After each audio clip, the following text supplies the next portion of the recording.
So good morning dear students, welcome back in HWA current affairs classes. आज हम लोग पढ़ने वाले हैं 27 मार्च 2025 का करंट अफेयर। तो जो भी बच्चे हमारे वीडियो पे पहली बार आ रहे हैं, लास्ट तक ज़रूर देखिएगा, क्योंकि लास्ट में मैंने आपसे कुछ क्वेश्चन पूछ रखे हैं जिनका आंसर आपको कमेंट बॉक्स में देना है। तो चलिए बिना किसी टाइम वेस्ट के शुरू करते हैं आज की अपनी ये क्लास। पहला क्वेश्चन आप सभी के सामने है, हाल ही में शिग्मो फेस्टिवल 2025 कहाँ आयोजित हुआ? तो इसका आयोजन होता है गोवा में। बात हुई है गोवा की, तो इसके विषय में कुछ स्टैटिक जीके जान लेते हैं। गोवा की कैपिटल है पणजी और यहाँ के चीफ मिनिस्टर हैं प्रमोद सावंत। गवर्नर की बात करें तो वो हैं PS श्रीधरन पिल्लई। बात करते हैं ऑफिशियल लैंग्वेज की। गोवा की ऑफिशियल लैंग्वेज क्या है? तो ये कोंकणी है। जैसा कि आपको पता होगा कि गोवा का जो तट है वो कोंकण तट नाम से जाना जाता है और यहाँ की ऑफिशियल लैंग्वेज है कोंकणी। तो यहाँ से आप रिलेट कर पाओगे। बात करते हैं गोवा के नेशनल पार्क की। तो गोवा में मोस्टली दो इंपॉर्टेंट नेशनल पार्क है, एक है मोल्लेम नेशनल पार्क, एक है भगवान Mahavir Swami national park. Founding date की बात करें कि गोवा की स्थापना दिवस कब मनाया जाता है, तो ये 30 मई 1987 को गोवा की स्थापना की गई थी और गोवा तभी पुर्तगालियों से भी आज़ाद हुआ था। आपको पता होगा कि गोवा एक ऐसा राज्य था जो पुर्तगालियों के अधीन था और इसे आज़ाद कराया गया था। ये था हमारा पहला क्वेश्चन। अब हम चलते हैं सेकंड क्वेश्चन की ओर। तो अब हम बात करने वाले हैं सेकंड क्वेश्चन की, जो कि मोस्ट इंपॉर्टेंट है। इसका हर एक पॉइंट बड़े ही ध्यान से आप लोग सुनिएगा और अगर आप नोट्स बना रहे हैं तो आप क्वेश्चन भी साथ में ही नोट्स करिए।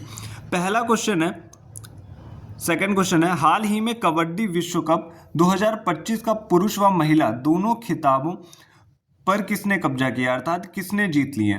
तो ये जीते हैं भारत ने। अब हम बात करते हैं कबड्डी वर्ल्ड कप 2025 की। तो ये पहली बार एशिया से बाहर हो रहा है। अभी तक एशिया में हुआ था, पहली बार हो रहा है। कहाँ हुआ है? इंग्लैंड में हुआ है। बात करते हैं मेल और फीमेल विनर्स की। तो इसमें दोनों में इंडिया जीता है। दोनों में हारा कौन है? इंग्लैंड हारा है। तो पुरुष और महिला दोनों में इंग्लैंड हारा है और इंडिया जीता है। बात कर लेते हैं number of players in kabaddi. Kabaddi में प्लेयर्स की संख्या कितनी होती है? तो वो होती है 7। डेट की बात करें कि इसका कबड्डी वर्ल्ड कप 2025 का आयोजन कब से कब तक होता है, तो ये होता है 17 से 23 मार्च 2025 तक। प्लेस की बात कर लेते हैं तो मिडलैंड्स एक जगह है, मिडलैंड्स इंग्लैंड में, यहाँ इसका आयोजन हुआ है। ये था हमारा सेकंड नंबर का क्वेश्चन। अब हम बात करते हैं थर्ड क्वेश्चन की। तो थर्ड क्वेश्चन आप सभी के सामने है, हाल ही में धार्मिक पर्यटन को बढ़ावा देने के लिए गंगा और शारदा नदी गलियारा बनाने की घोषणा किसने की है? तो ये की है उत्तराखंड राज्य में। यहाँ पे गंगा व शारदा नदी गलियारा स्थापित किया जाएगा। उद्देश्य क्या है? उद्देश्य है धार्मिक पर्यटन को बढ़ावा देना। यह घोषणा उत्तराखंड के जो CM है पुष्कर सिंह धामी, इन्होंने घोषणा की है। ये भी पॉइंट आप लोग याद रखिएगा। अब हम बात करते हैं फोर्थ नंबर के क्वेश्चन की। सारथी पहल भारत के किस मंत्रालय द्वारा लॉन्च की गई है? तो ये लॉन्च की गई है विज्ञान और प्रौद्योगिकी मंत्रालय द्वारा। जो हमारे साइंस एंड टेक्नोलॉजी मिनिस्टर हैं जितेंद्र सिंह, इन्होंने इसे लॉन्च किया है। अब हम बात करते हैं फिफ्थ क्वेश्चन की, जो कि हमारा नेक्स्ट पेज पे है। तो अब हम बात करते हैं फिफ्थ क्वेश्चन की। फिफ्थ क्वेश्चन क्या है? भारत के नए वित्त सचिव के रूप में किसे नियुक्त किया गया है? तो ये बने हैं अजय सेठ। अभी अजय सेठ ने तुहिन कांत पांडे की जगह ली है, इनको रिप्लेस किया है। क्योंकि देखिए अभी तुहिन कांत पांडे को आपको पता होगा कि सेबी का अध्यक्ष बनाया गया था, इस वजह से इनके पास अतिरिक्त प्रभार था वित्त सचिव के रूप में। तो अभी इन्हें वित्त सचिव के रूप से हटा दिया गया। तो नए कौन बन गए हैं? अजय सेठ। ये आप लोग पॉइंट जरूर याद रखिएगा। और बात करते हैं, एक मोस्ट इंपॉर्टेंट पॉइंट है कि जो 1 रुपए का नोट होता है, ये काफ़ी इंपॉर्टेंट क्वेश्चन है। इस पे हमारे फाइनेंस सेक्रेटरी के साइन होते हैं। और अभी बात हुई है सेबी की। तो सेबी के अध्यक्ष तुहिन कांत पांडे बने। इससे पहले कौन थी? माधवीपुरी बुच थी। और अगर क्वेश्चन आ जाता है माधवीपुरी बुच से रिलेटेड कि ये सेबी की पहली महिला अध्यक्ष थी, तो ये भी पॉइंट आप लोग याद रखिएगा। अब हम बात कर लेते हैं छठे क्वेश्चन की। छठा क्वेश्चन क्या है? हाल ही में किस देश ने NDB में शामिल होने की घोषणा की है? तो NDB में अभी शामिल होने की घोषणा कर दी है इंडोनेशिया ने। बात करते हैं NDB की, अभी हमने बात की थी, तो इसकी फुल फॉर्म क्या होती है? NDB की फुल फॉर्म है न्यू डेवलपमेंट बैंक। स्थापना होती है 2014 में। हेडक्वार्टर है शंघाई, जो कि चीन का शहर है। अध्यक्ष हैं डिलेमा रोसेफ, जो कि ब्राज़ील के हैं। बात करते हैं NDB का पुराना नाम क्या है? तो NDB का पुराना नाम है ब्रिक्स बैंक। और अभी हम इससे रिलेटेड कुछ इंपॉर्टेंट पॉइंट भी पढ़ लेते हैं। तो बात हो रही थी ब्रिक्स की। अभी जनवरी 2025 में इंडोनेशिया ब्रिक्स का 10वां पूर्ण सदस्य बना है। और यहाँ पे बच्चों के बीच में कंफ्यूजन होता है कि जो ब्रिक्स के सदस्य देशों की संख्या है वो 11 है या फिर 10 है। उसमें आप लोग अर्जेंटीना को भी काउंट कर लेते हो, बल्कि अर्जेंटीना ने शामिल होने से मना कर दिया था। तो टोटल सदस्य अगर आते हैं एग्जाम में तो आपको 10 टिक करने हैं। बात करते हैं ब्रिक्स की 16वीं बैठक 2024 में कहाँ हुई, तो कजान शहर रूस में हुई। ब्रिक्स की जो 17वीं बैठक है 2025 की कहाँ होगी, तो ये होगी ब्राजील में। ब्रिक्स समूह का नवा पार्टनर स्टेट कौन बना, तो ये बना है नाइजीरिया। तो ये थे ब्रिक्स से रिलेटेड कुछ इंपॉर्टेंट पॉइंट्स, तो ये भी आप लोग याद रखिएगा, एग्जाम में आने के लायक ये सारे पॉइंट्स हो जाते हैं। अब हम बात करते हैं अगले क्वेश्चन की, यानी कि क्वेश्चन नंबर 7 की। 7 क्वेश्चन क्या है, भारत की पहली स्वदेशी MRI मशीन कहाँ स्थापित की गई है, तो इसे स्थापित किया गया है दिल्ली में। MRI की बात कर लेते हैं, इसकी फुल फॉर्म होती है मैग्नेटिक रेजोनेंस इमेजिंग। और इसी के साथ ही एक मशीन होती है CT स्कैन, इसकी फुल फॉर्म क्या होती है, तो इसकी फुल फॉर्म होती है कंप्यूटेड टोमोग्राफी।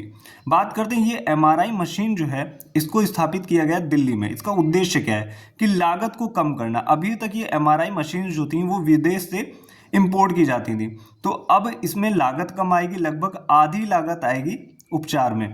बात करते हैं अगले पॉइंट की, इसे अक्टूबर तक एम्स दिल्ली में स्थापित किया जाएगा।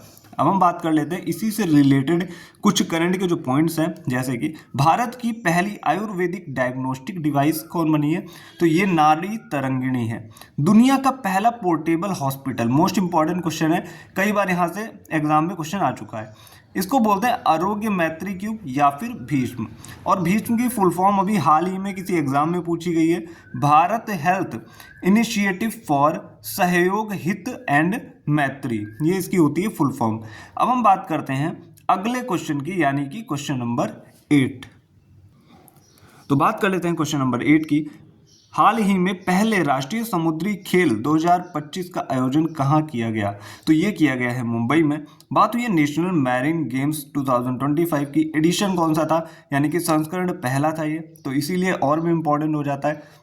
प्लेस की बात करें तो वो है मुंबई। 23 मार्च से 4 अप्रैल 2025 तक इसका आयोजन किया जाएगा। अब हम चलते हैं नेक्स्ट पेज पे। तो बात करते हैं क्वेश्चन नंबर 9 की। देश की पहली नाइट सफारी कहाँ शुरू होगी, तो आपको पता होगा, इससे पहले भी मैं क्वेश्चन आपको करा चुका हूं। तो देश की पहली नाइट सफारी शुरू होने वाली है उत्तर प्रदेश में। उत्तर प्रदेश का जो लखनऊ जो जिला उत्तर प्रदेश की राजधानी है, कुकरेल वन क्षेत्र यहाँ पे पड़ता है, तो यहाँ शुरू होगी भारत की पहली नाइट सफारी। और ये भारत की पहली है और विश्व की 5वीं है। और बात करते हैं किस मॉडल से प्रेरित है, तो ये सिंगापुर मॉडल से प्रेरित है। ये था हमारा 9th क्वेश्चन। बात करते हैं 10th क्वेश्चन की। तो 10th क्वेश्चन आप सभी के सामने है। हाल ही में भारत का पहला PSA squash copper tournament the Indian open 2025 का आयोजन कहाँ किया गया, तो इसका आयोजन किया गया है महाराष्ट्र में। बात करते हैं भारत में पहली बार हो रहा है, कब से कब तक इसका आयोजन होगा, तो इसका आयोजन होने वाला है 24 से 28 मार्च 2025 तक। टूर्नामेंट की बात करें तो इसमें कुल धनराशि कितनी दी जाएगी, जो भी विजेता रहेगा $53,500 की उसे धनराशि मिलेगी। आयोजन कौन है, PSA, इसकी फुल फॉर्म हो जाती है प्रोफेशनल स्क्वैश एसोसिएशन।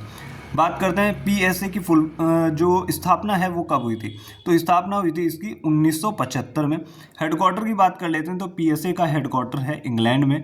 और इसके जो राष्ट्रपति हैं वो कौन है, वो हैं जेना वेल्ड्रिज। तो ये थे आज के टॉप 10 क्वेश्चंस। आई होप सभी बच्चों ने लास्ट तक क्वेश्चन देखे होंगे। तो अपने रिव्यू आप लोग कमेंट सेक्शन में ज़रूर लिख दीजिएगा। और अगर आपको कुछ एक्स्ट्रा टॉपिक चाहिए तो उसका भी सजेशन आप लोग हमको कमेंट के माध्यम से दे सकते हो।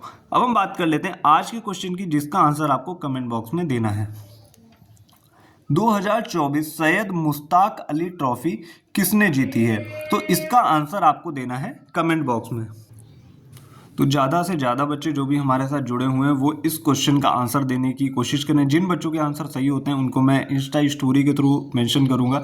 और ये जो आप क्लासेस देख रहे हैं, ऐसी क्लासेस आपको यूट्यूब पे कहीं नहीं मिलने वाली हैं, क्योंकि 10 मिनट में जो नॉलेज आपको यहाँ से मिलता है वो टाइम सेविंग भी होता है आपके लिए। क्योंकि मैंने बहुत सारी क्लासेस का रिव्यू किया है यूट्यूब पर, वहाँ पर आपको इतना ही मटेरियल दिया जाता है 1 से 1.5 घंटे के अंदर। तो अभी आपको वो टाइम अगर सेव करना है तो आप एक एक क्वेश्चन बड़े ही ध्यान से पढ़िएगा, क्योंकि जो क्वेश्चंस छूट जाते हैं तो मैं उनको अगली क्लास में कवर करा देता हूँ। बाकी आप इंस्टा से जुड़े हैं तो वहाँ पे भी आप फॉलो कर सकते हैं। इंस्टा आईडी है हमारी HWA करंट अफेयर्स के नाम से, वहाँ पे भी आपको करंट अफेयर मिल जाता है। तो आज के लिए इतना ही, मिलते हैं next day next important current affairs के साथ। Thank you.